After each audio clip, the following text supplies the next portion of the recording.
Okay, so let's talk about what everybody really cares about when it comes to the NAR settlement. Can a seller still pay the buyer agent's commission? Now, I'm still getting questions about this, and I'm still trying to come up with the best answer to this. I wrote a whole 5-part series on the NAR settlement, kind of what happened, why the changes were necessary, what happened with the changes, and where we are now. But we don't really care about all of that, right? We just want to know, is it possible? And how is this misconception keeps coming up for people?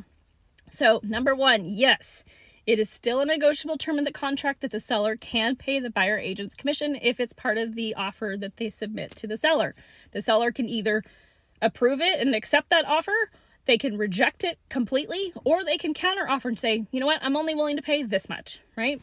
So it is a negotiable term, okay? But I think the misconception that's happening is that sellers used to have to list how much they were willing to pay the buyer agent's commission in the MLS listing when they listed their home. Okay, so if you wanted to put it on the MLS, which you probably do because that gets more people to see your home and be able to see it on Zillow, Realtor.com, and all of those places, that you would want to do that, right? So you'd have to list on there how much you were willing to pay the buyer agent. Okay, but now because of the NAR settlement and all the things that have happened, they've done away with that. Not only are you not going to have to list how much you're willing to pay the buyer's agent, you're no longer allowed to list it on the MLS. So I think what a lot of people are doing is they're assuming that means that they can no longer pay the commission. And that's not true. Okay, they can still pay the commission as part of the negotiable terms of the contract. They are just no longer required. I think that's more of what they should have said. You are no longer required to put the buyer agent's commission that you're willing to pay on the listing. Okay, because you can't do it.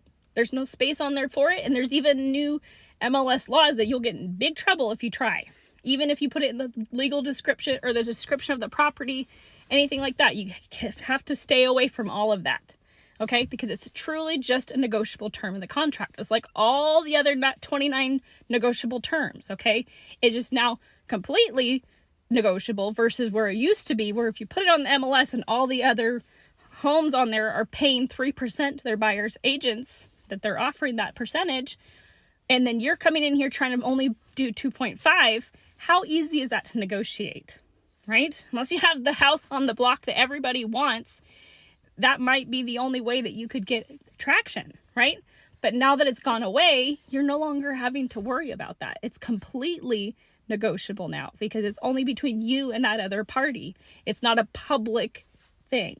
So if this strikes up any additional questions for you, leave them in the comments. You can also go to my website. I have the link in my bio as well as my caption below. And then you can go to my blog section and find this whole 5-part series where I break down all the nitty-gritty details if that's what you want to do. So I hope you guys have a great day. I love you all, and I'll talk to you soon.